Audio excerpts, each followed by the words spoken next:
want to say, I'll just go ahead and kick off. We'll do a handful of quick announcements. The first big one, of course, is I have to say, thank all of you and good morning or evening wherever you're at. Welcome to the Deleuze and Guattari Quarantine Collective's ongoing reading of Anti-Oedipus. We are going through Chapter 2, Section 9, The Process today. I'm excited for this one. As I've said, and except those of you listening haven't quite been here as I've been trying to get this goddamn audio working. Here's hoping the YouTube feed's a little bit better. We'll see what happens. But let me see if I've got a little. Let me take a drink real quick. My throat's. I've been on meetings literally since 8 o'clock this morning, so I'm a little fried. Nothing like Zoom to force you to talk all the time. The process.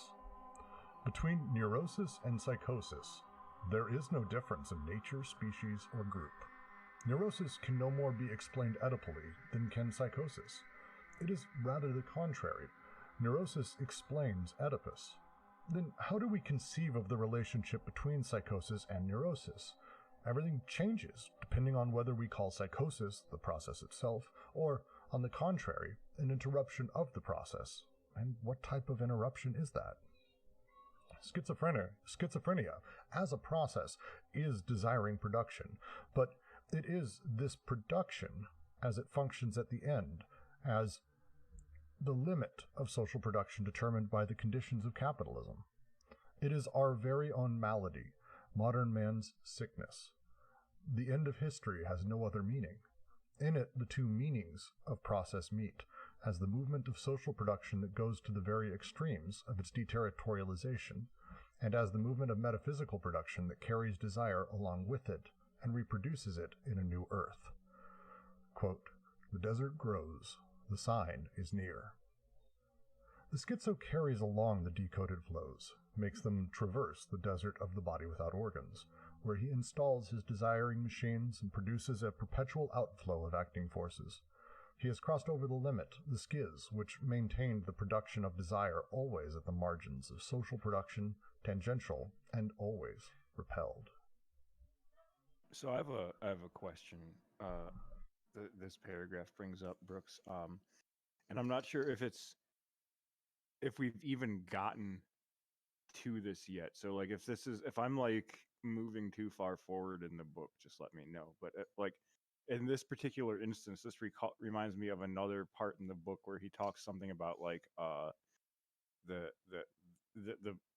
person undergoing the schizo process it basically is like carving into their own body without organs as the recording surface, right? They've like seized their own means of recording. But does he ever expand on how that's actually done, or is he just saying this is what it is? Are you referring to, I believe it's a few sections ago where they talk about how the schizophrenic use of the second syllogism, or excuse me, the second synthesis allows for like a genealogical engagement with the recording? I think that also, and I think maybe I'm reading or recalling some stuff that's upcoming also, but like this line is like the schizo carries along the decoded flows, makes them traverse the desert of the body without organs, where he installs his desiring machines and produces a perpetual outflow of acting forces. Like it does he describe like how that is managed? Oh, I'm talking loud, louder than I normally talk. It's good on my side, dude. You're fine.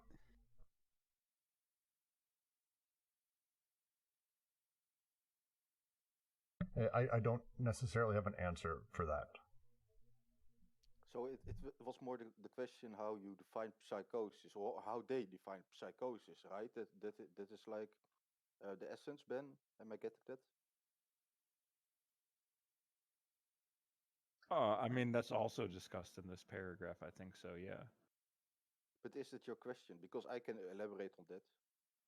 Not particularly, I think. Right, so throughout the book, they'll talk about the pressures that the social body or the socius exerts upon the aggregate of desiring machines through the forms of social repression that act out in like psychic repression and through the family in order to like ultimately create the milieu in which the desiring machines are even capable of acting and influence the recording process that way. But he'll also say like somehow or another a couple of times throughout the book that the the the schizophrenic process or the person undergoing like such a process either as a clinical entity or as a like purposeful process has somehow like how in Marx people seize the means of production, but somehow the schizophrenic has seized the means of recording. And I'm wondering like how does he ever elaborate on how, or have we not even really gotten to that yet? So it's not that the schizophrenic necessarily seizes the means of recording. That's what you're saying, as you understand it? Maybe, yeah. So it's not that. It's the schizo because they're basically living within a space where they are constantly making only connections, and it's because the process is basically the connective disconnective constancy, not necessarily sort of those last few steps of creating the centered subject that sees it in back, but they have that process of sort of creating the BWO. When they say things like they get lost within the BWO or they wander the BWO, it's not that they are necessarily in control of it or holding on to the BWO, but more that all they can do now, because they aren't able to make connections outward. Again, remember, we're talking about their equivalizations of schizophrenia to autism to shutting down to catatonia. So at that point, it's that they've actually turned themselves and their desiring machines inward, and they're actually only wandering their own BWO. That's the process they're talking about, the stopping of outward facing connections. The reason that in Debord the big pushes, and they've talked about it in here, that the treatments they really push for schizophrenics are to restart the engine, I think is, I believe, the phrasing they use, by doing hands-on massages and bathing and restarting that by starting the outward connections in order to sort of kickstart the engine.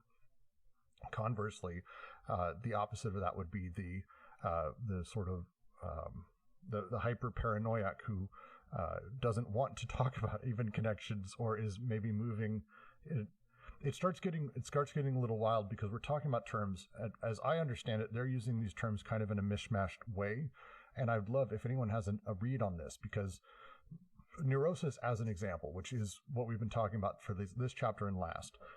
It is kind of the focus of this paragraph. The difference between, say, what I would guess Guattari's view would be more in line with Lacan, who sees neurosis as essentially the human condition. Forgive the wording, it's not exactly spot on, but it's pretty fucking close. Whereas to Freud, neurosis was actually a problem that we had to fix and an issue. Whereas neurosis is essentially just the human condition for Lacan. That switch and that change is, I think, that's where my question would be: is where do you guys feel that they're falling on that sort of A to B gradient, or on those two poles? For Lacan, neurosis is not the human condition, but it is more or less identifying with the human condition. So as a neurotic, you're actually like hyperactive in an like negative sense, as you see sketched out pretty clearly with Freud, which he already sketched out, and with Lacan, the neurotic is identifying with actually the humanistic side of being overly identifying. You brought up some interesting stuff, like it's not so much I would say autism, but rather autistic display of autistic behavior, which characterizes, the inward schizophrenic. You see, like often, maybe like even hobos on the street or like people in care facilities who are schizophrenic and who start to mumble, in themselves. They start to repeat basic thought processes. Um, so you could say that like they are fairly conscious, of the recording. They hyper conscious of the recording, as the neurotic would be hyper conscious of humanism. So the schizophrenic does not of the schizo. I don't know. Somebody corrected me that schizo was an offensive term or something, so I prefer to say schizophrenic now. So the schizophrenic can interact, with the recording. He's aware of this, but he does not always know how this works. I mean, he does not trust the process. He can revert to an autistic kind of behavior, and autistic in this sense is like uh, Blurer's autism. If you Bleurer was Freud's colleague.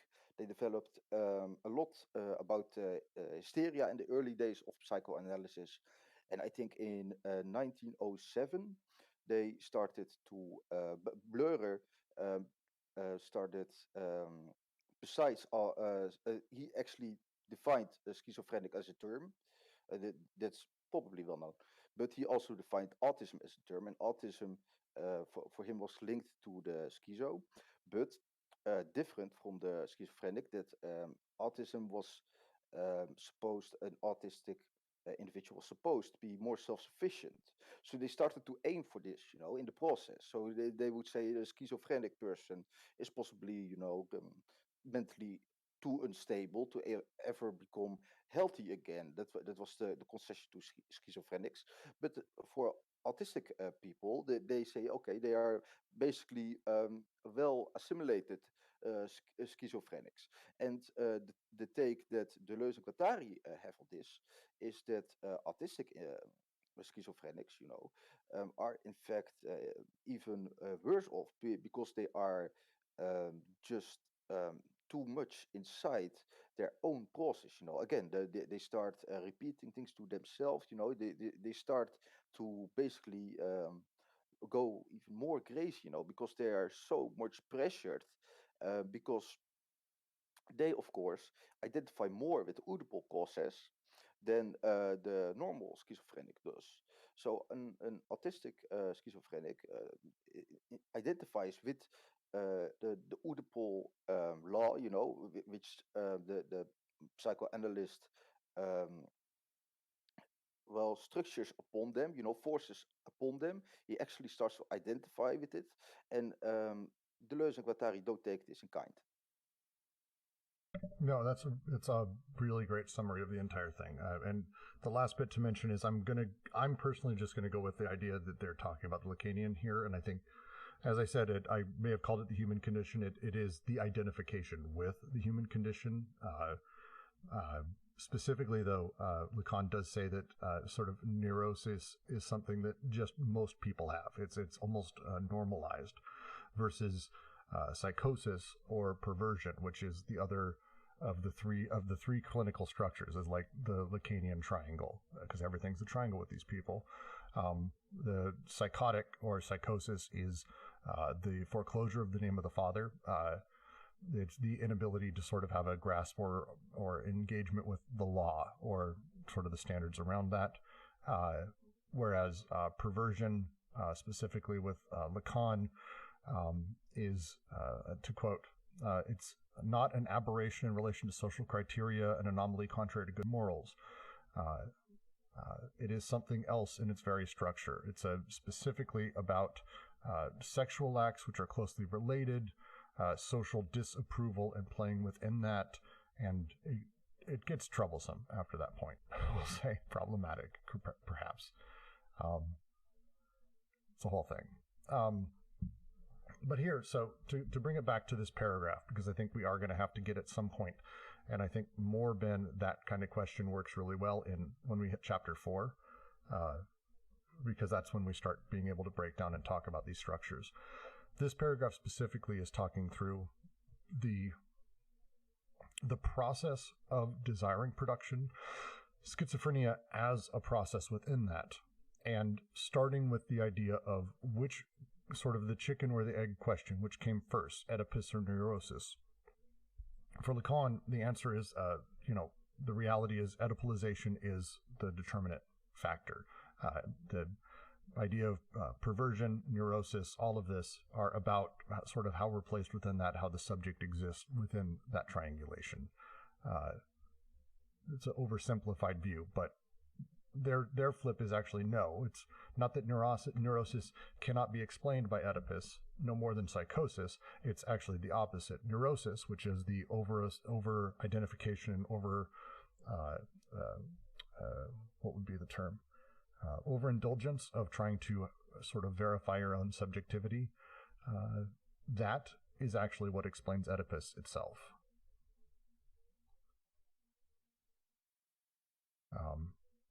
Ben asks, how is the schizo alone able to inscribe a code entirely separate from the social code? That's just more from my, like I'm placing, I put these quotes to back up my question, and then I was talking with Jack. That's a weird place to jump into the conversation, sorry. It is. Well, this is what happens with live chats. I don't get to see it because I'm busy reading other things. That's fine. We'll come back to it. Does anyone else have comments on specifically this paragraph, though? Let's go with that. Actually, this paragraph does give a little bit, so this is what I was writing about. It does give a little bit in light of Ben's question, because what you're getting here is one, we've got the reminder that there is this tangential relationship, like tangent in the trigonometric sense of the word, right? Or maybe that's geometry, but either way, the relationship of social and desiring production, right, where they're at each other's limits, right? We talked about that when we reviewed chapter 3, and that this tangentiality, the way the body without organs fits into that. All right, I'll move on to the next paragraph. The schizo knows how to leave. He has made departure into something as simple as being born or dying. But at the same time, his journey is strangely stationary, in place. He does not speak of another world. He is not from another world. Even when he is displacing himself in space, his is a journey in intensity around the desiring machine that is erected here and remains here. For here is the desert propagated by our world, and also the new earth, and the machine that hums, around which the schizos revolve, planets for a new sun.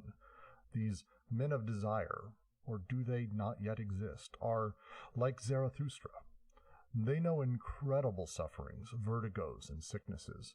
They have their specters. They must reinvent each gesture. But such a man produces himself as a free man, irresponsible, solitary, and joyous, finally able to say and do something simple in his own name without asking permission. A desire lacking nothing, a flux that overcomes barriers and codes, a name that no longer designates any ego whatsoever. He has simply ceased being afraid of becoming mad. He experiences and lives himself as the sublime sickness that will no longer affect him.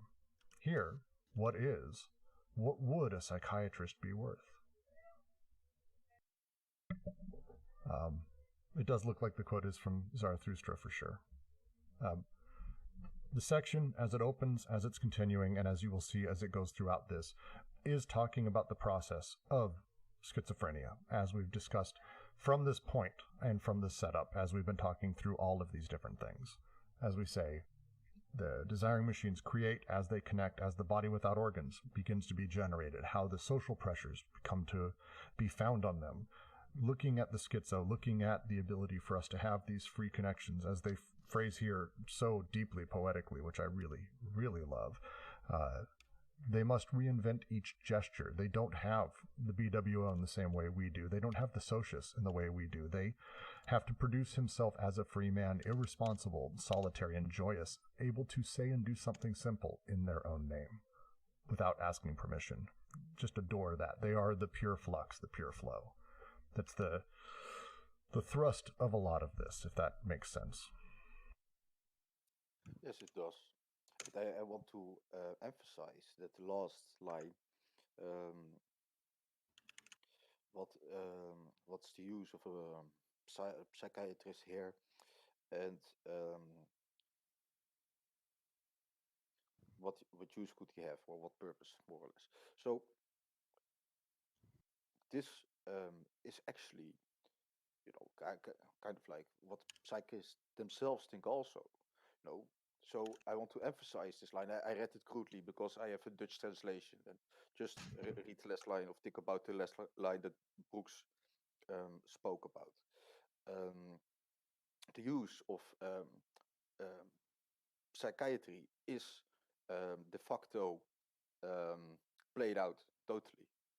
They just say schizophrenics are, it's an illness. It's actually the longest existing mental illness from the first DSM to DSM we use currently, the DSM-5. It has always been um, in there, and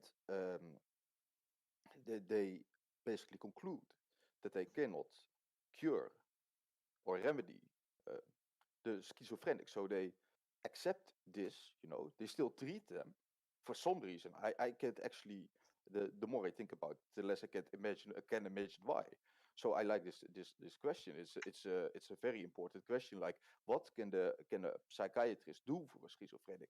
He already says, like in modern day, I mean, right now in 2021, they say schizophrenia cannot be remedied in any way. We don't have the pills, we don't have like a method, and basically it's just something that people just have to live with. That's all. And there are very, very different takes on this, but the essence is that schizo is just fucked.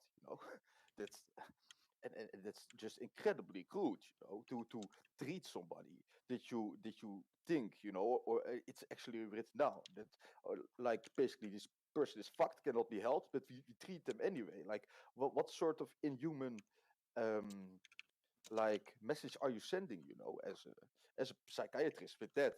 It like bugs me to death.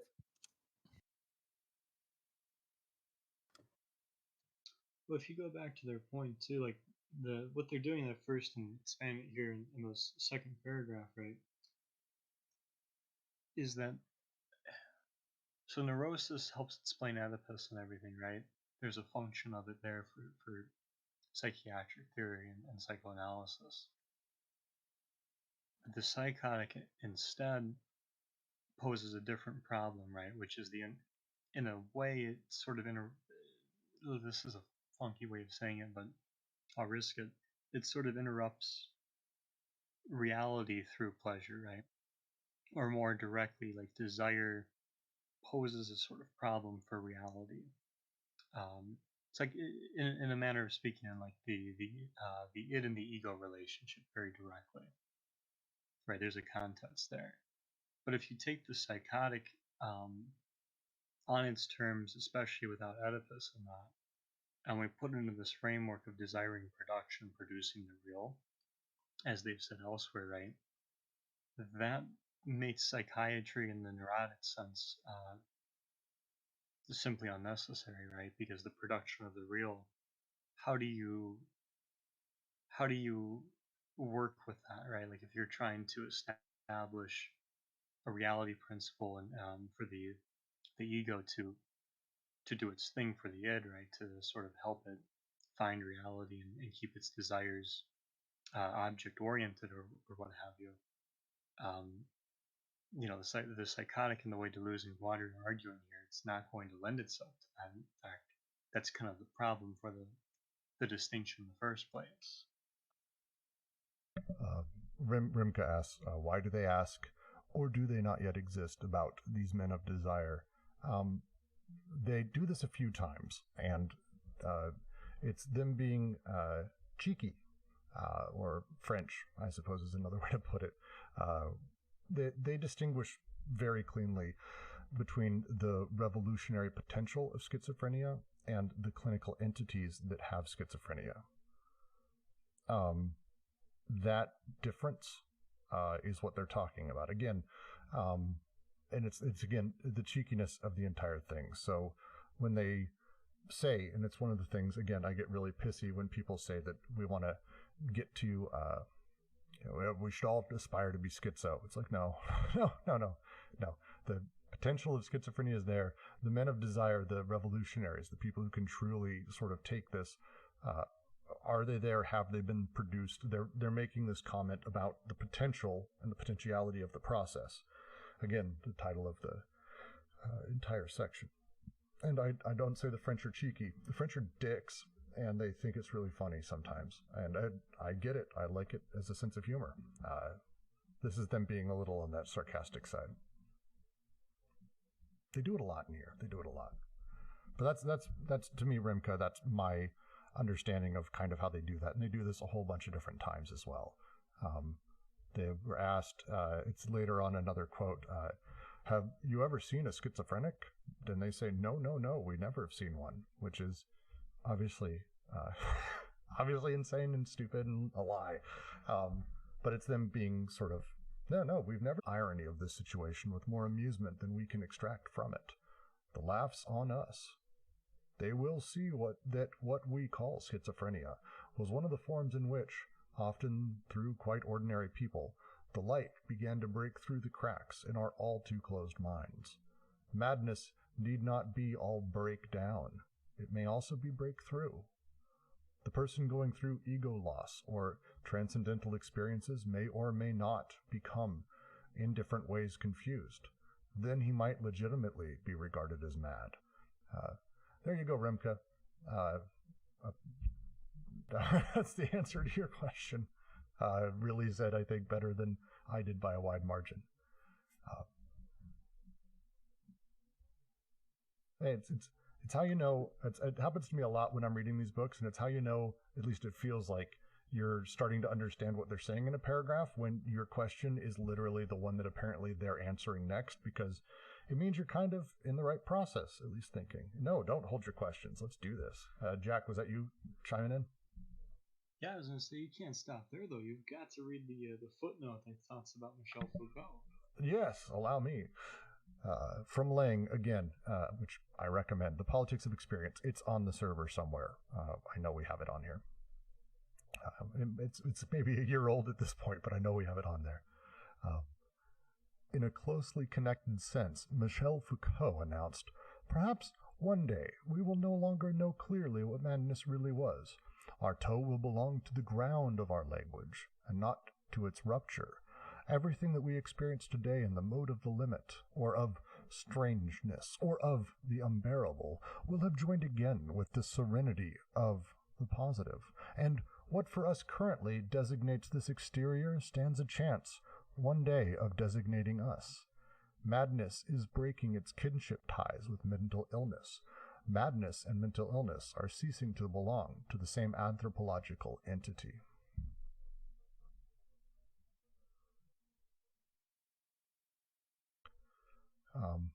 Rimka wants to break down that last sentence. This will be fun.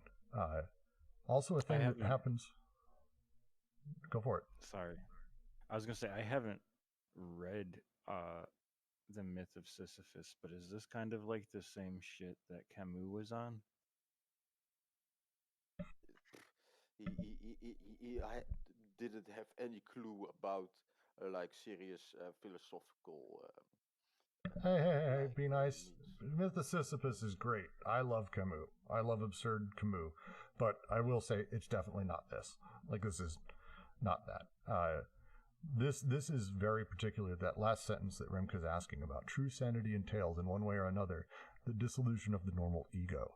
The phrasing here, and if you read through Lang's, that they're citing here, Lang's entire treatise, essentially is saying, hey, the patients are running the asylum. That would be the way, I think, a very short way of saying it. We have the normal ego, but that normal ego is built by the society we live in, the social pressures, all of the connections, all the different complexities, and what we think is the normal ego. And I do not think he means normal ego here in like, oh, that's normal, that's good, this is what we should be, but more the normal ego. Like, let me try to put some stank on it. true sanity entails in one way or another the dissolution of the normal ego. That's essentially that's the phrasing he would use. That this ego that we pretend we have, or that we think we have, that is the normal, the healthy, and for Lacan, the neurotic is the normal, not healthy, but normalized ego. Yes, the normalized ego is the insane one. Bostgard nails it. That's the problem. And that's the thing we need to start from. And we need to look at the schizos and the people who are, not connecting things the way that we want them to. And we need to train them to connect things better. And it's like, no, wait. What if that's actually how sort of the process of our existence is supposed to work? Actual schizophrenia, terrifying, awful thing. But like, Jesus Christ, like they're connecting cool stuff here. And they're doing interesting things that are breaking ground. Are we going to like force everyone to be identical? And this is the play Lang is making, and that I think it's very clear that Deleuze and Guattari are following. Yeah, there's French cheekiness. Like this is, you can't read a lot of their stuff like direct, and there's at our first. Roger actually sat with us, and we went through a handful of these things, and there is a bit of a sardonic edge to some of the normalization of what we consider to be normal. And call it whatever you like, that's often a games, but I don't think that like anything substantial is mentioned here, so that's why I like, well, Camus is not really helpful, I think, in developing something that is past the temporal art, like something temporal, I think that Camus just too much considered temporality. He's hate. Well, come on, Brooks. Hate is such a strong word. No. So I don't actually think it's drastically far. I think it's not. There's some nuance, I think, that places things very different than Camus here. But the line specifically that I really attached. I mean, this whole paragraph is just great. Lang writes so well when he's really impassioned. But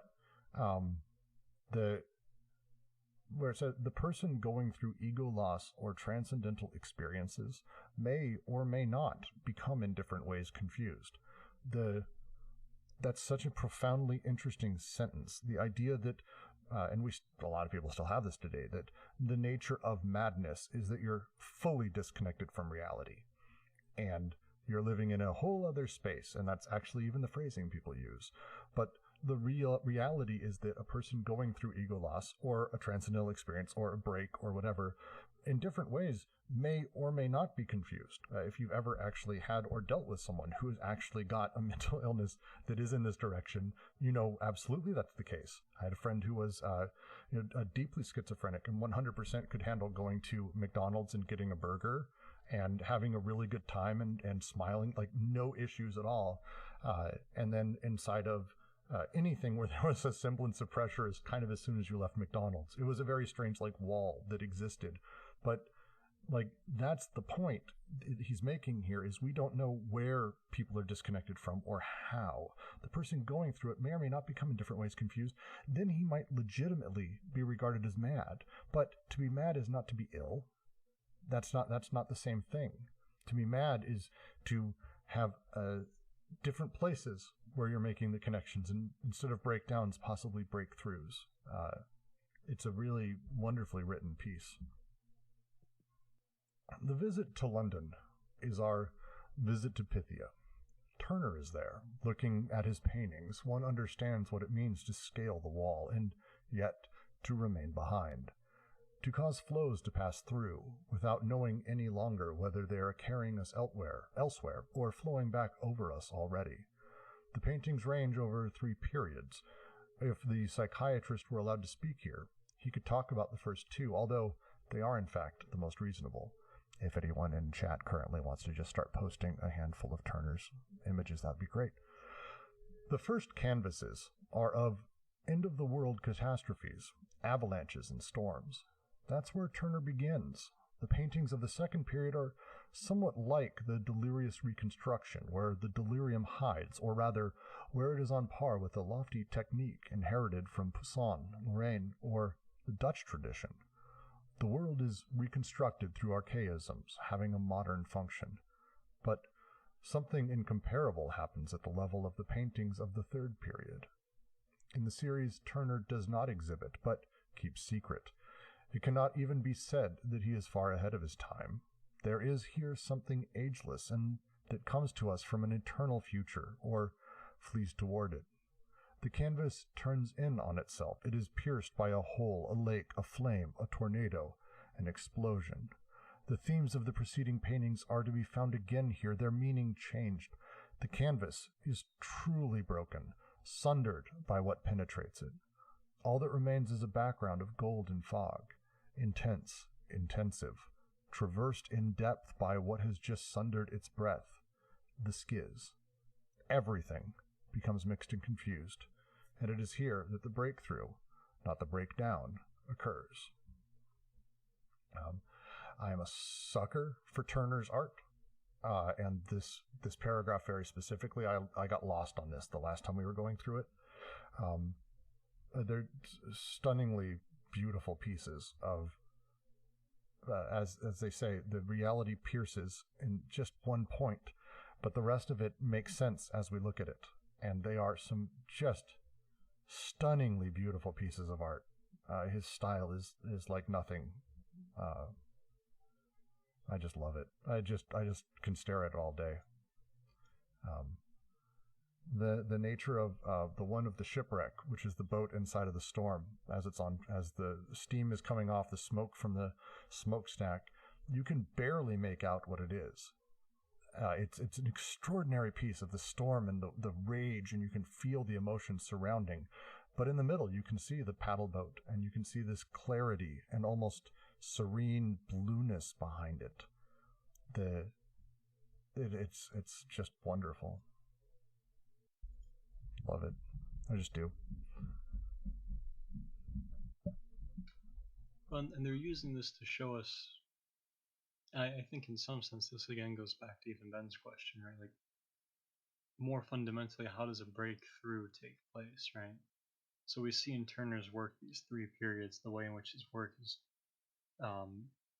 dramatically changing. So the assemblages are changing, right?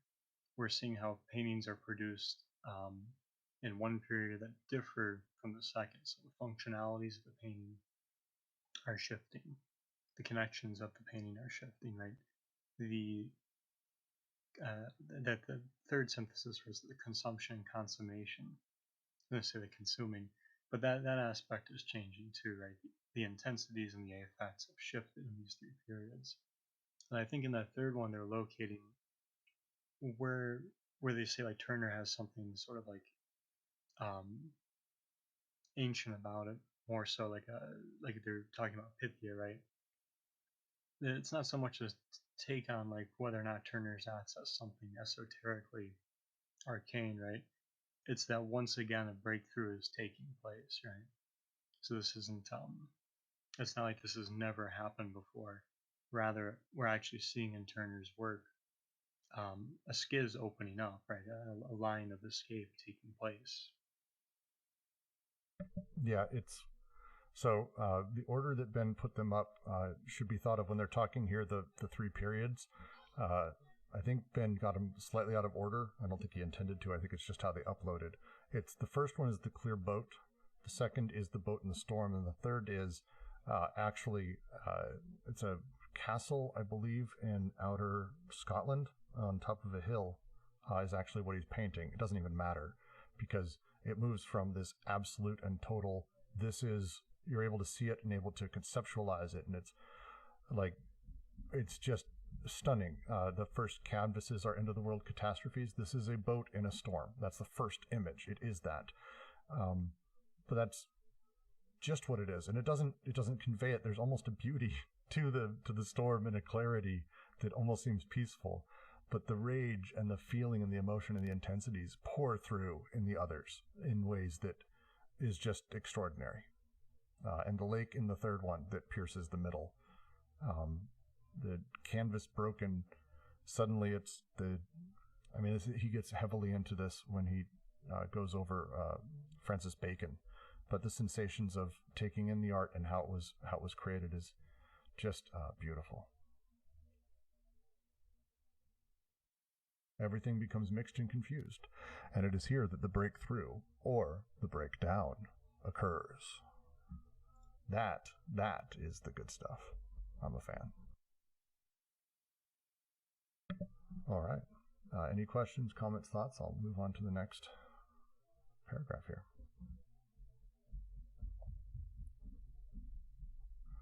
Strange Anglo-American literature. From Thomas Hardy, from D.H. Lawrence to Malcolm Lowry, from Henry Miller to Allen Ginsberg and Jack Kerouac.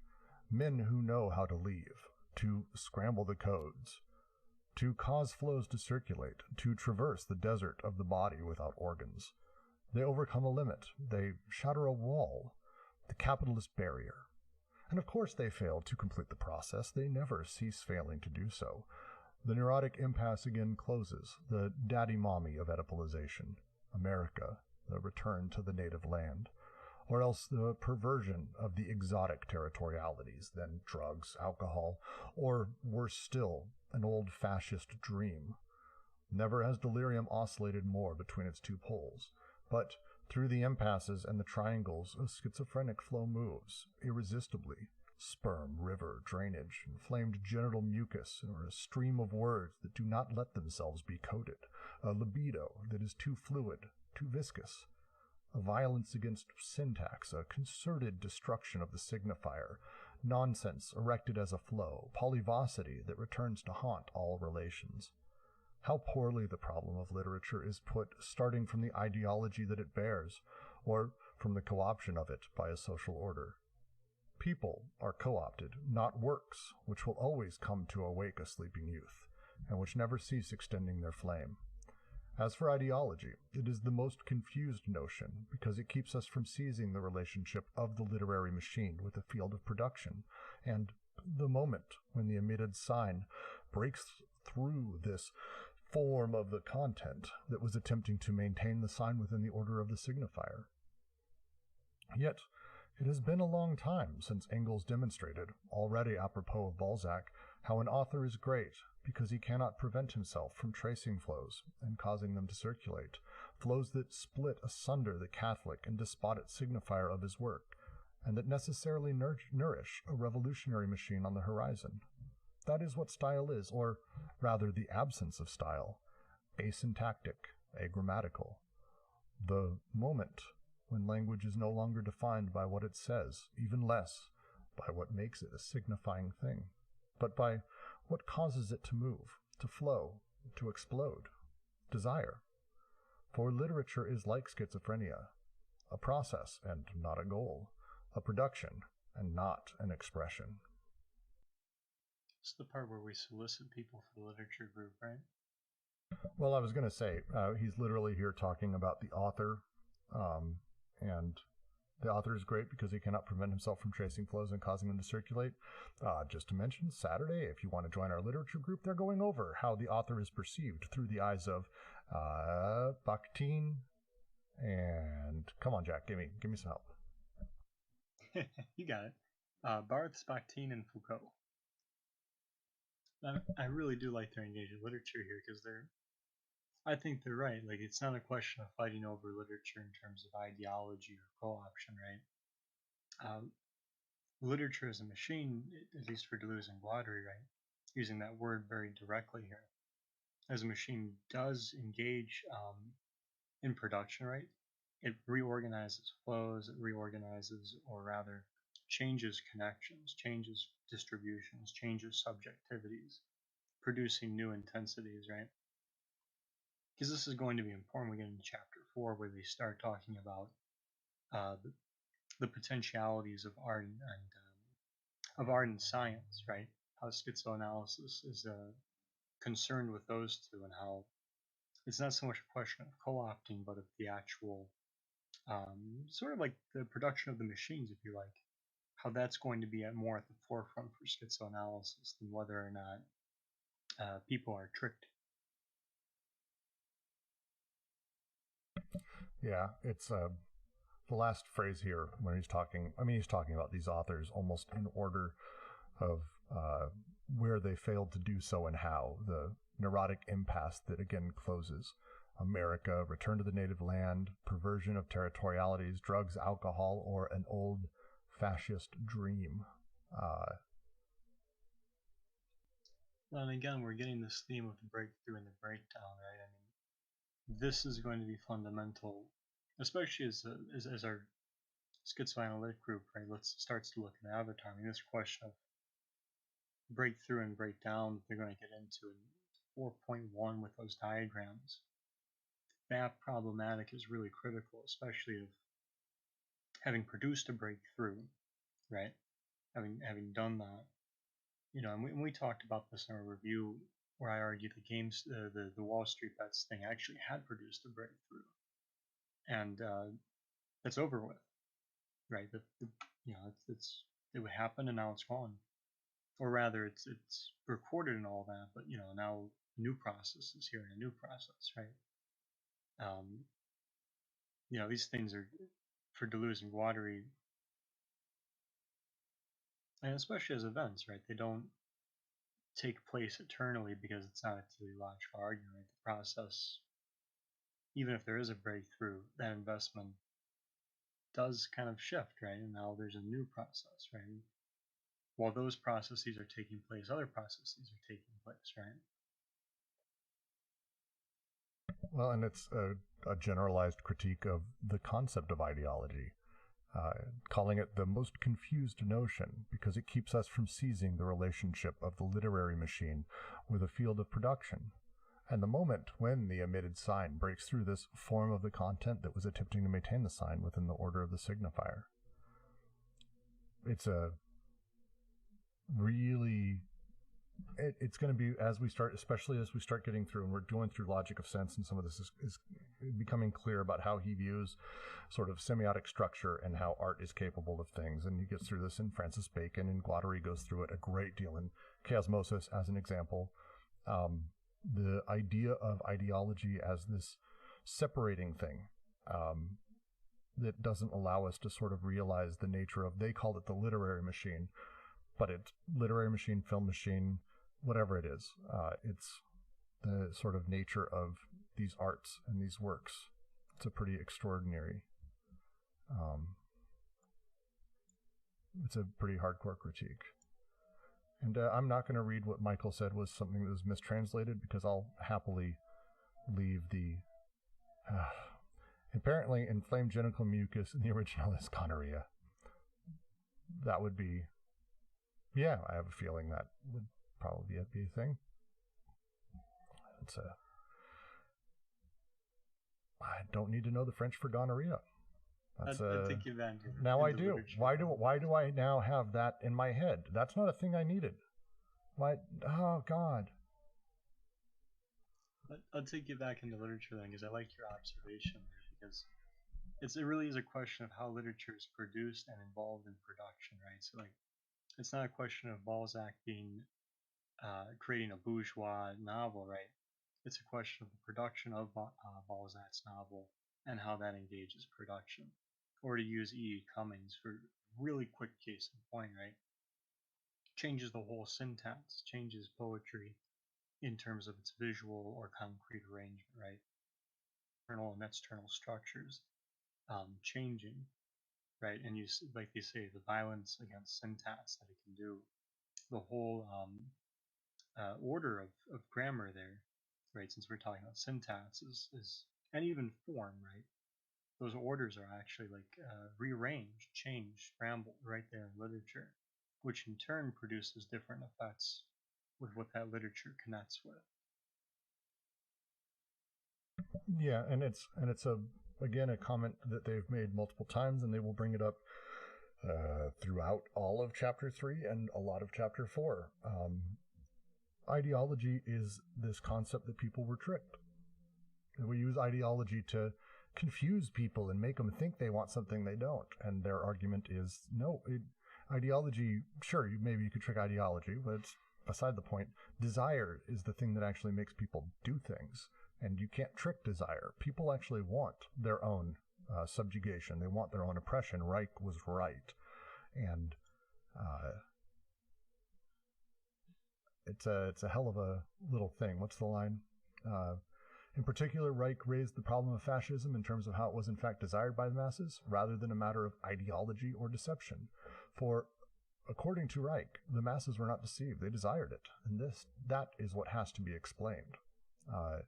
This is what we're going to be coming to in this chapter as we start talking through what the process is of the forming of desire, the process of the creation of us, the creation of our own oppression. How does it work? How does it set up? Ideology is not part of this. And of course, that's why, Zizek's not a huge fan of this stuff, as you might guess. That's spot on, though. Ideology isn't production. Correct. And that's the line here that's really important, and I keep harping on it, that I really love, is ideology allows us to pull the literary machine away from production and lose that connection from the field of production. The idea that art is a matter of ideology and not production is one of the reasons we've never been able to capture it properly and utilize it.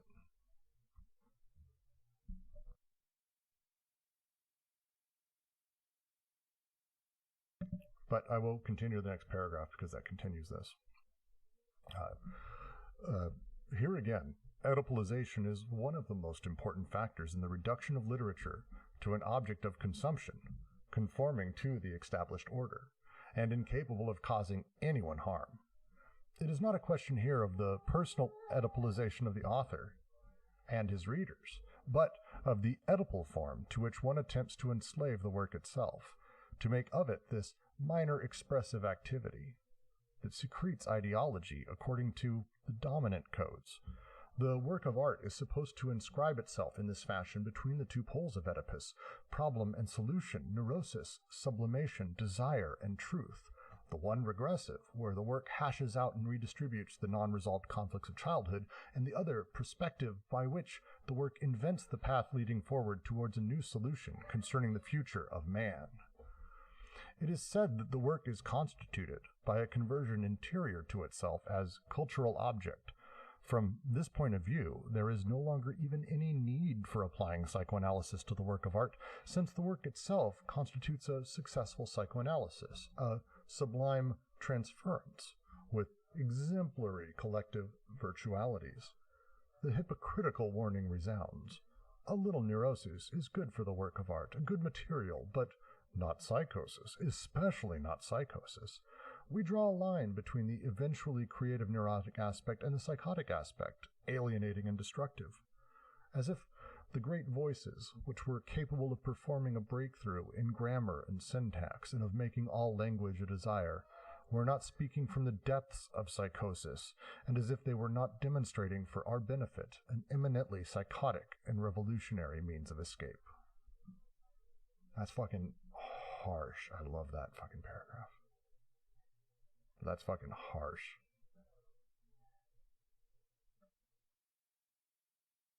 I mean, that's aimed directly at Lacan and a lot of his contemporaries who were playing with the idea of, and Zizek, I mean, now, but the idea of this ideology that is this play, because it just completely shits on the entire conception of it and laughs about, hey, look, essentially, to have ideology, the work of art necessarily already has to be properly Oedipalized. It has to start from that point, and because it has to, you start from looking at it in that way. The psychosis itself, by having the break with the law or the standards or the way society operates, those types of things is, because they were these great voices who said these amazing things, but placing them back in the box and saying, oh, it's ideology, it's not production, it's not touching desire, it's symbols that play, and then they play with our symbols, and they dance around a little bit, and they do a thing, and we get tricked. It kind of eliminates the need to even as they say, to even apply psychoanalysis, since the work itself constitutes a successful one. Sort of by nature, that's where you start. I would say that this thought by Deleuze and Guattari is slightly, not slightly, it is quite also harshly in line with Bataille's assertion. The erotic quality of the painting, which is inserted, by sublimation. They tell us here, but I would say it is a direct act, of erotic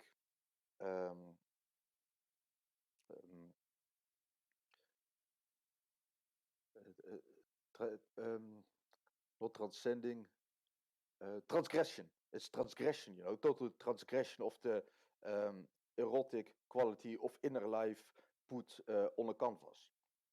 And this psychoanalysis, is like they're like ends to like something sweet. They get attracted to this. They want to psychoanalyze art, because it's obviously erotic, but they fail because they don't have the means, to revert the quality. So art is actually, I would say, healthy, because it would it doesn't it frustrates the Oedipalization in a way. And I think that's what Brooks also means when he says harshness. I think I agree with that. So there's two sides. So I want to answer Rimka's question. Wait, are they now criticizing neurosis for being used in Oedipalization, or am I misunderstanding this? Are they pro-psychosis or not? They're kind of breaking those apart and saying like they're utilizing those as sort of like little paper tigers to sort of take down as they start going through the rest of this. When we're talking specifically through this paragraph, they're talking here and with the previous one about ideology essentially being only able to work with the subjective, with the post-Oedipalized form. They aren't criticizing psychosis. They aren't criticizing neurosis. They're saying, as they open, I'm going to go back just because it's the opening, between neurosis and psychosis, there is no difference in nature, species, or group. Neurosis can no more be explained Oedipally than can psychosis. It is actually the contrary. Neurosis explains Oedipus. So what is the relationship between psychosis and neurosis? Well, everything changes depending on whether we call psychosis the process itself or an interruption of the process. That's the thing. So when we say that someone is suffering from psychosis, commonly it's kind of thought of as both. It's a process as well as the result, as the thing. Neurosis also, Lacan talks about it as both the thing, the clinical aspect, as well as the process of a person as they're dealing with their own subjectivity. Here they're kind of going through and bouncing between them and saying, like, look, here's the process of these things, and where they break, where we break them, where we stop them from happening. This is where psychosis is psychosis the break. The schizo process is happening, and at some point we go, no more. And right there, is that where the psychosis comes from? Or they start going down this way and we go, no more, and that's where the neurotic comes from. Is it that we've interrupted this process and the interruption of this very natural thing that is part of our sort of connecting with things as they come at us, the desiring machines and all of that. This process being interrupted is what they're starting to make the case for, that this may be the problem. At least that's how I understand this paragraph. And please, if anyone has a secondary or different view. Kijk, Remke, als je nou, weet je wel, psychoses hebt, of psychose, dus schizofrenie heeft altijd te maken gehad met psychose, maar psychose heeft niet altijd te maken met schizofrenie. Dus in die zin, zeg maar, moedigen ze het gedeeltelijk aan, omdat dat dan leidt tot een schizofrene beeldvorming. En dat is dus eigenlijk de kritiek, zeg maar, psychose is eigenlijk de definitie van kritiek. Ze zeggen, maken niet echt, zeg maar, ze hebben niet kritiek op psychose of op schizofrenie, maar de kritiek aan zich is psychose. Want als je dus psychose hebt, dan lever je automatisch kritiek op je omgeving. Soms keiharde kritiek, dan word je zelfs gewelddadig, weet je wel, of kan je compleet ontsporen. Maar nou ja, daarom is het dus ongewenst, weet je wel. Wordt het gezien als iets, ja, goed, psychiatrisch, belangrijk. Maar in ieder geval is dus psychose het middel van kritiek. But are they basically saying that neurosis and psychosis are not that different, or that they on the same spectrum, whereas psychoanalysis would define them as separate entities? Is that it? You mean in consideration to schizophrenia and psychosis? Well, also in general here with regards to literature. Mm-hmm. Well, I would say that that you have basically two kinds of critique. A psychotic critique and a neurotic critique of things. And you don't have a schizophrenic critique because the schizophrenic transcends the critique in a way. So if that happens, the conclusion is that both neurosis and psychosis are more or less exempt from critique unless you are a schizophrenic. So that is like a bit of it's like more or less they're pointing you towards the direction they want they want you to go in. That's why they give this like direct example of art, because art can actually better be critiqued by a neurotic, by somebody who is psychotic, and not by a psychoanalyst or psychiatric psychoanalyst or psychiatrist who uses Oedipalization, to describe this art. Actually, if like somebody would be totally psychotic and like he would make a critique of it, it would actually be a more fair one. That's maybe the misunderstanding, of the angle, they took. Did I, because you later added to that question, I reverted back to the first one. Is that enough or clear or? So I want to take a crack at this really quick too, because it's worthwhile we spend a few minutes on this because it's kind of the next chapter. So Lacan came to psychoanalysis with the idea of essentially starting with neurosis as the place where normalcy comes from.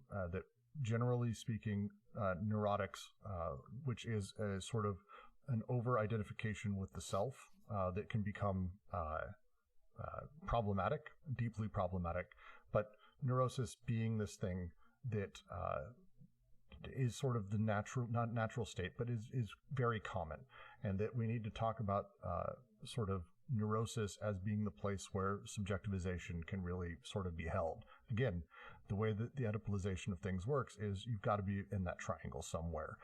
Neurosis is placing sort of the onus on the child, if there is such a thing, the way that works.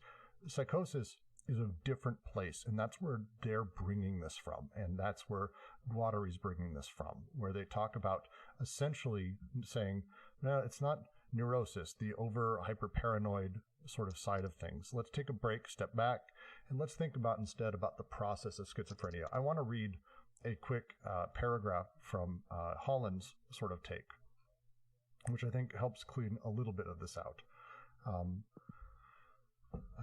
It is important, first of all, to dispel the most common misconception about schizoanalysis by explaining Deleuze and Guattari do not mean by schizophrenia and why they claim to have never seen a schizophrenic. For schizoanalysis, schizophrenia is not the disease or mental disturbance characterizing or defining schizophrenics.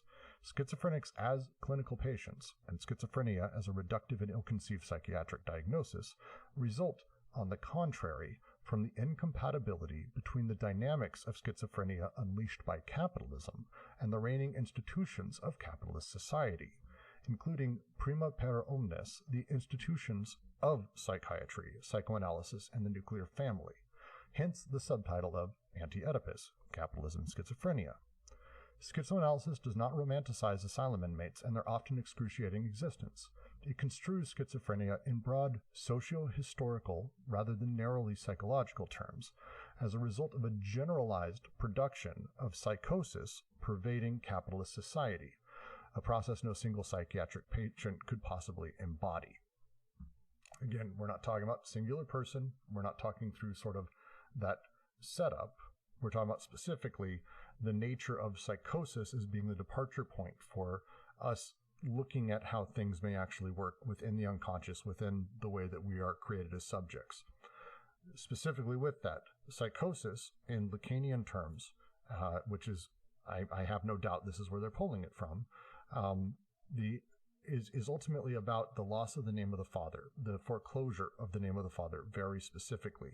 That is about having a broken part of your symbolic order that suddenly gives you a psychotic structure, which is not connected to any specific master signifier. This is Lacan again. By not being connected to the master signifier, you're not having the large-scale conversations that people are able to have. In fact, your words in general may be completely meaningless, despite you believing that they have meaning. The nature of the psychotic structure through Lacan, they're saying, well, hold on for a second, is it that that person is psychotic, and that's the reason that things are broken? Or is it that they're actually in the schizophrenic process, which is the process of desiring machines, connecting, disconnecting, creating the body without organs, and ultimately the subject that appears as a singular thing that re-envelops the entire thing post facto. And instead, what we're doing is, as they have these broken moments, we're halting them, and we're stopping them from completing it or continuing it. And that halt, that is what is causing the psychotic structure to suddenly appear. That it is the break that is allowing us to see into the way that things actually operate. And that psychotic structure, the foreclosure of the father, all of this is a larger issue, as we'll get into in the next section as well, the next entire chapter and two, is peculiar to capitalism. Very peculiar to capitalism because of the way representation and structures work, specifically as well with the way the nuclear family works and things are sort of shrunk on down. So that setup changes what they mean and where they start from. So I don't know if it's necessarily super helpful for us to actually focus on neurosis and psychosis themselves, but that's the line that they're talking about sort of jumping between.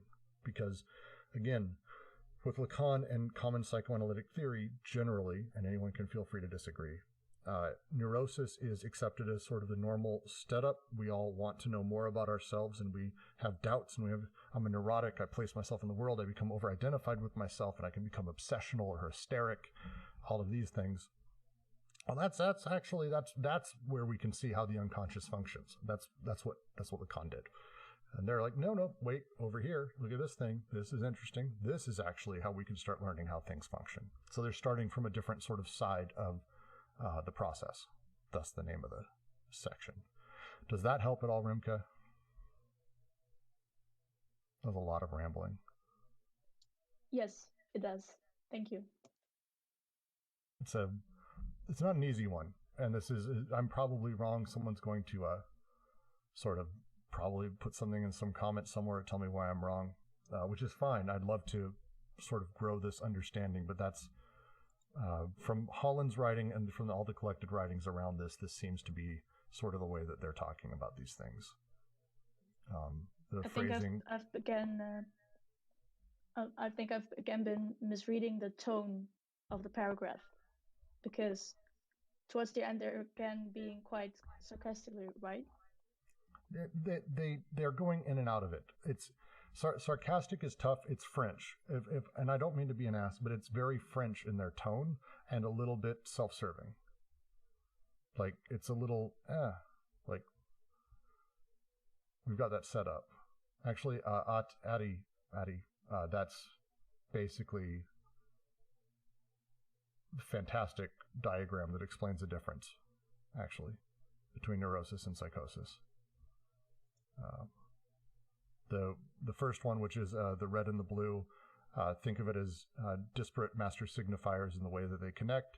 The neurotic has things tightly in order, very set up, over-focused on it, if anything. But this organization, this master signifier and signification of language and our unconscious allows us to have order, and this allows us to understand actually how we really exist. If that breaks, and it breaks when someone has foreclosed upon the name of the father, whatever, suddenly they no longer have the thing that leads it, or where things are supposed to connect, and they make bridges that no one else would. And it's not, as was said earlier by, God damn it, I'm going to forget everyone's name as I read through this, Lang, who said, where is it? Madness need not all be breakdown, it may also be breakthrough. That image clearly marks how that can happen. But we'll get to the rest in just a moment, too, because we're about to continue into a lot more Artaud, which is great. Fair enough. Here again, Oedipalization is one of the most important factors. Is that the next? Yeah, I think so. Oh, wait, no, did I just read that? I did. No, yeah, you did. So it's going to be... It is correct. Is correct. It is correct to measure established literature against an Oedipal psychoanalysis, for this literature deploys a form of superego proper to it, even more noxious than the non-written superego. Oedipus is in fact literary before being psychoanalytic. There will always be a Breton against Artaud, a Goethe against Lenz, a Schiller against Holderlin, in order to superegoize literature and tell us, careful, go no further, no errors for a lack of tact. Werther, yes. Lenz, no. The Oedipal form of literature is its commodity form. We are free to think that there is finally even less dishonesty in psychoanalysis than in the established literature, since the neurotic, pure and simple, produces a solitary work, irresponsible, illegible, and non-marketable, which on the contrary must pay not only to be read, but to be translated and reduced. He makes at least an economic error, an error in tact, and does not spread his values. Artaud puts it well. All writing is so much pig shit. That is to say, any literature that takes itself as an end or sets ends for itself, instead of being a process that plows the crap of being and its language, transports the weak, the aphasiacs, the illiterate. At least spare us sublimation. Every writer is a sellout. The only literature is that which places an explosive device in its package, fabricating a counterfeit currency, causing the superego in its form of expression to explode, as well as the market value of its form of content. This is still harsh. I'm still going to say harsh. Like it's there's a little bit more anger in this one, obviously, but again, their sort of core point, the way that the neurotic writes, and there is a lot of people in, let's say, theory Twitter and theory circles or writers in this who are happy to be that neurotic as well. So it's kind of a direct dig on a lot of people. Any questions, comments, thoughts on this little bit? So I'll keep going. We're actually going to get to a very, very specific quote that I love, also Rimka, that's about your earlier question, so we'll get there. I don't know if this has to do with the counterfeiters by Sartre. I have no idea. That one hasn't come up. Maybe. I do think it's... No, go ahead. Deleuze, in Odd Cinema especially, he really doesn't like sort of like the vacuous consumption of entertainment. And he's very critical of people who like just consume movies as they're presented, or like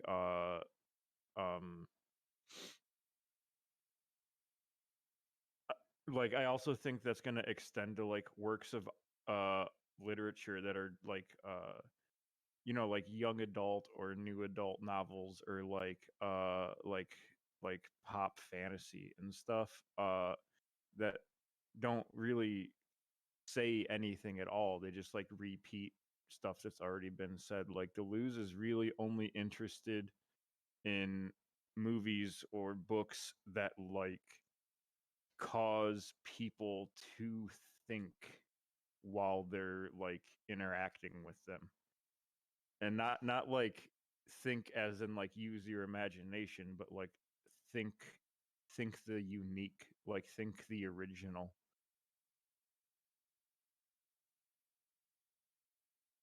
Yeah, don't utilize the structures that came before. As he says in a lot of pieces, be aware of the cliches and destroy them first. Love it. I'm going to continue though, because it's staying more on that point. But some reply, Artaud does not belong to the realm of literature. He is outside it because he is schizophrenic. Others retort, he is not schizophrenic, since he belongs to literature, and the most important literature at that, the textual. Both groups hold at least one thing in common. They subscribe to the same puerile and reactionary conception of schizophrenia, and the same marketable, neurotic conception of literature. A shrewd critic writes, one need understand nothing of the concept of the signifier in order to declare absolutely that Artaud's language is that of a schizophrenic. The psychotic produces an involuntary discourse, fettered, subjugated, therefore, in all respects, the contrary of textual writing. But what is this enormous textual archaism, the signifier, that subjects literature to the mark of castration and sanctifies the two aspects of its Oedipal form? And who told this shrewd critic that the discourse of the psychotic was involuntary, fettered, subjugated? Not that it is more nearly the opposite, thank God. But these very oppositions are singularly lacking in relevance. Artaud makes a shambles of psychiatry precisely because he is schizophrenic and not because he is not. Artaud is the fulfillment of literature precisely because he is schizophrenic and not because he is not. It has been a long time since he broke down the wall of the signifier. Artaud, the schizo. From the depths of his suffering and his glory, he has the right to denounce what society makes of the psychotic in the process of decoding the flows of desire. Van Gogh, the man suicided by society. But also what it makes of literature when it opposes literature to psychosis in the name of a neurotic or perverse recoding. Lewis Carroll, or The Coward of the Belles Lettres. Just great. Sorry, go for it. I also wanted to say again, because like this is the point I said previously, that Van Gogh, because he is like a psychotic, is more ready or appropriate to actually make art, to critique all the forms of art by creating art, than would be a healthy or psychoanalytical individual. I have to laugh because it made me think of like a Freud's son. He made some art. I'll try looking it up. It's really it's really awful, you know. Does anyone have any other comments on this before I continue on? Because they've gone through Artaud a little bit, and we're about to get back to Lang very quickly, so I thought I'd stop because I know we have a few Artaud fans here. I would recommend, I posted a link to it. If you haven't read Van Gogh, The Suicide Provoked by Society,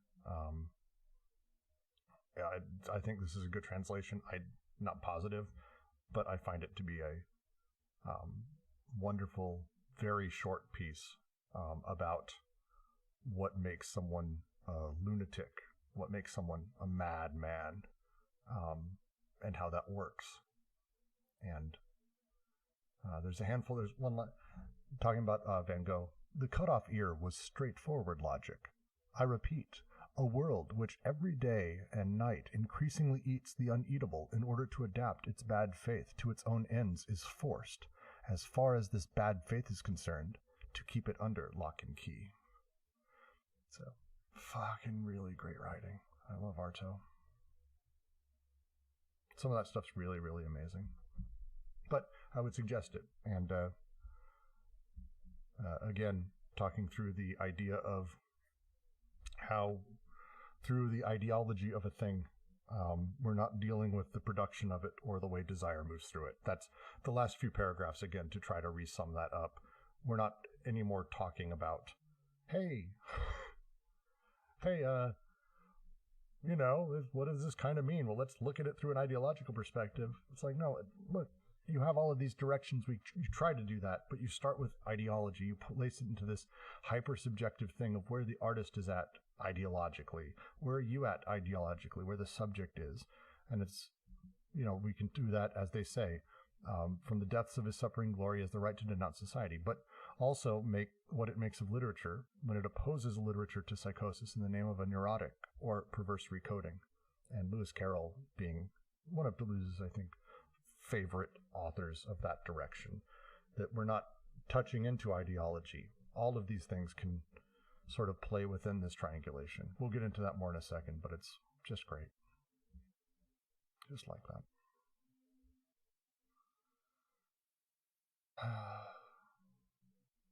How'd you like to be called out by Deleuze as the shrewd critic? I have a feeling, by the way, that's sarcastic. Jesus. All right. We'll continue to the next. Very few accomplish what Lang calls the breakthrough of this schizophrenic wall or limit. Quite ordinary people, nevertheless. But the majority draw near the wall and back away horrified. Better to fall back under the law of the signifier, marked by castration, triangulated in Oedipus. So they displace the limit, they make it pass into the interior of the social formation between the social production and reproduction that they invest, and the familial reproduction that they fall back on, to which they apply all the investments.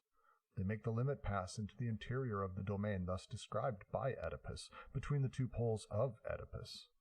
They never stop involuting and evolving between the two poles. Oedipus as the last rock, and castration as the cavern. The ultimate territoriality, although reduced to the analyst couch, rather than the decoded flows of desire that flee, sip away, and take us where? Such is neurosis, the displacement of the limit in order to create a little colonial world of one's own. But others want virgin lands, more truly exotic, families more artificial, societies more secret, that they design and institute along the length of the wall, in the locales of perversion. Still others, sickened by the utility of Oedipus, but also by the shoddiness and asceticism of perversions, reach the wall and rebound against it, sometimes with an extreme violence. Then they become immobile, silent. They retreat to the body without organs. Still a territoriality, but this time totally desert-like, where all desiring production is arrested, where it becomes rigid, feigning stoppage. Psychosis. There you go, Rimke. That's how they're defining it. Out. Nice and clear. I'm going to read the next. Go for it. It's not really like much. It's just sort of like an interesting intratextual reference earlier when Deleuze is talking about like different kinds of people. He like lists the he talks about the perverts, and they say they play the game all the way to the hilt, which, I mean, that's already a fun double entendre. But here again, we find them talking about like the people living like in the perverse are the ones that are living right up against the wall without interacting with it violently. So Remco, let's think of the three: the psychotic, the neurotic, and what is the last of those? I can never remember the third. Perversion, the perverts, which is not directly necessarily sexual. Perversion's its own thing.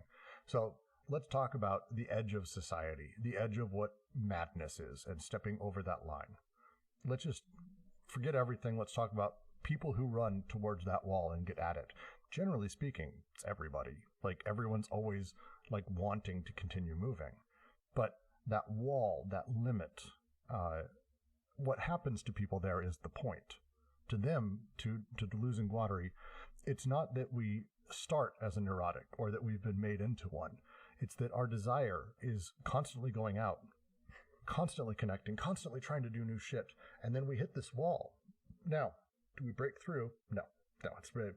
Oedipus and a whole bunch of other shit is really stopping us from doing that, especially capital.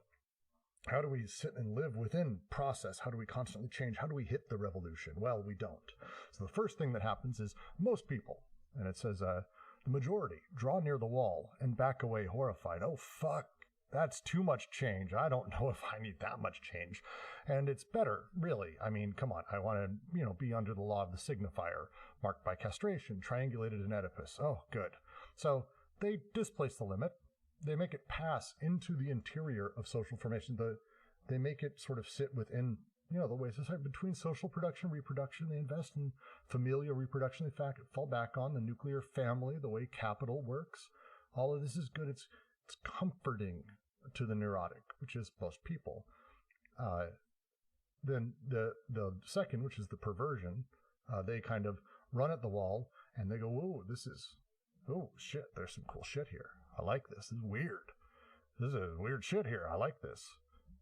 This is cool. Let's hang out here for a while and sit inside of perversion, which is, again, desire being at that edge. It's not, directly, under any specific signification, all of that. They're kind of at the edge of it, but that's their thing, is they sit there. And the third is the psychotic, which is one who hits that wall and just can barely handle that. And they either, they basically violently react and shut down. And that's the psychotic break, the ones who can no longer deal with the master signifier, the way language works, the society at large. This is who they see as, again, the psychotic, the chance for us to look at, here's actually the process. This is how connections work and how we force things. Again, starting with desire as the place, but not stopping at neurosis, but instead saying neurosis is just this comforting thing Oedipus does that allows us to sort of live inside of a place and have our own oppression and desire our own oppression even. But the psychotic, they break. Now when they break, they're no longer connecting. They're no longer connecting at all. They pull back. And that territoriality that is desert-like doesn't have the signs on it to connect. That's the phrasing they're using. This is why someone becomes, to them, this is why someone regresses and shuts down and becomes catatonic and is useless to society. And it's not that they are psychotic, it's that their desiring machines simply shut down because there's no desire to connect with this shit. They're not going to be Oedipalized, and there's no option. They're at the edge. Either they stay there perverted, or they bounce back, or they shut down. That's it. The people who break through the wall, we'll get to it again, Remke, don't worry. Welcome to the questions. They've been doing a lot of building up towards this and what is coming in the next chapter, and then the chapter after. This is where things get long, and a lot of paragraphs are going to take us an hour to discuss once in a while. Or even longer. It's going to happen. Postcard, who are the very few that accomplish the breakthrough of the schizophrenic wall? Are those the writers or painters we've mentioned so far? Yes. And they also fall back inside of it, or things ruin them, or whatever. That's the freedom inside of the literature they were just talking about, or art, or other things. But I do want to get to the next paragraph because it continues the talking about the psychotic. These catatonic bodies have fallen into the river like lead weights, immense transfixed hippopotamuses who will not come back up to the surface. They have entrusted all their forces to primal repression in order to escape the system of social and psychic repression that fabricates neurotics. But a more naked repression befalls them that declares them identical with the hospital schizo. the great autistic one, the clinical entity that lacks Oedipus? Why the same word schizo to designate both the process insofar as it goes beyond the limit and the result of the process insofar as it runs up against the limit and pounds endlessly away there? Why the same word to designate both the eventual breakthrough and the possible breakdown and all the transitions and intricacies of the two extremes? In point of fact, of the three preceding adventures, the Adventure of Psychosis is the most intimately related to the process, in the sense of Jasper's demonstration when he shows that the demonic, ordinarily repressed, erupts by means of such a state, or gives rise to such states which endlessly run the risk of making it topple into breakdown or disintegration. I'm just going to continue, because I want to finish, and I think the discussion continues there. We no longer know if it is the process that must truly be called madness, the sickness being only disguise or caricature, or if the sickness is our only madness and the process our only cure. But in any case, the intimate nature of the relationship appears directly in inverse ratio. The more the process of production is led off course, brutally interrupted, the more the schizo as entity arises as a specific product. That is why, on the other hand, we were unable to establish any direct relationship between neurosis and psychosis. The relationships of neurosis, psychosis, and also perversion depend on the situation of each one with regard to the process, and on the manner in which each one represents a mode of interruption of the process, a residual bit of ground to which one clings so as not to be carried off by the deterritorialized flows of desire. Neurotic territoriality of Oedipus, perverse territorialities of the artifice, psychotic territorialities of the body without organs. Sometimes the process is caught in the trap and made to turn about within the triangle. Sometimes it takes itself as an end in itself. Other times it continues on in the void and substitutes a horrible exasperation for its fulfillment. Each of these forms has schizophrenia as a foundation. Schizophrenia as a process is the only universal. Schizophrenia is at once the wall, the breaking through this wall, and the failures of this breakthrough. How does one get through this wall? For it is useless to hit it hard. It has to be undermined and penetrated with a file, slowly and with patience, as I see it.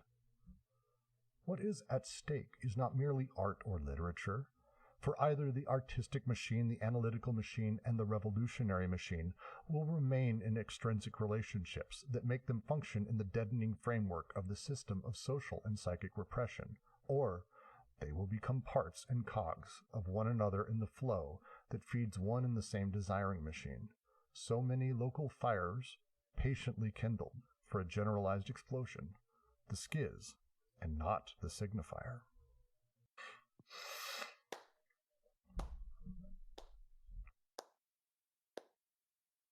Yeah, it's a fucking good ending.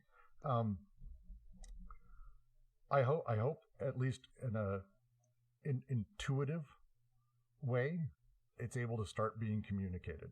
There's a lot in this that I'm also still, as I'm rereading this, I'm readjusting my understanding of the terms and the representations as I grasp them. But to just very clearly say again, we're talking about the process.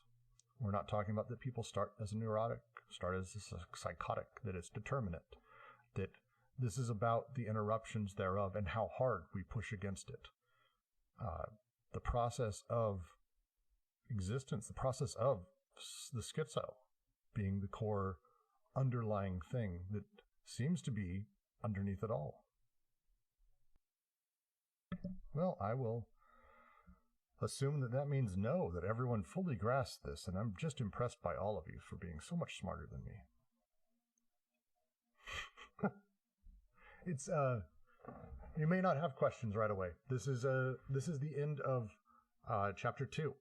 We've now gone through the nature of familialism, the nature of the process, the nature of their critique, their autocritique, essentially, of psychoanalysis. That is this entire chapter. It is a lot. It is a lot. I think it would be probably smart for us to set up maybe a midweek review like we used to do Thursday or Friday, where we welcome everyone to just come ask questions after you've had some time to, adjust, think through it, take questions from anyone who sort of wants to about Chapter 2 and the concepts that are brought up in it. I will say a good deal of this also is insistent on some other things that are going to be explained more in Chapter 3. But I think that may be a good idea for us to sort of redo, break down, and go back through the process of all of it, not just the process, which is the name of this section, but the entirety of Chapter 2. Any thoughts on that? All right, well, be watching for that. Maybe we'll do a few announcements, try to see who we can get for it. I think it's probably the best idea. So we'll figure out a time this week when we can do that and charge through it, because it's a lot, and we're about to get into the socius, and if we don't have a firm grasp on their take of how desiring machines operate, their take of how they form the unconscious or the process and how it works, it's going to be very difficult for us to talk about how desiring production functions at the molar, which is the larger scale of things. So it's really going to be worthwhile for us. Are there any questions right now? Or I'm going to go ahead and kill the recording and everything, and we'll finish up. All right. Well, then, it's been wonderful having all of you join. If you feel like it, feel free to follow us on Twitter, DNGQC, Patreon, DGQC also on Instagram, but I don't post there because I don't like Instagram. If anyone wants to run Instagram, I'm continuing to offer it up to anyone who wants it. I don't really care. Yours for fun. I have fun. Other than that, thank all of you very much, and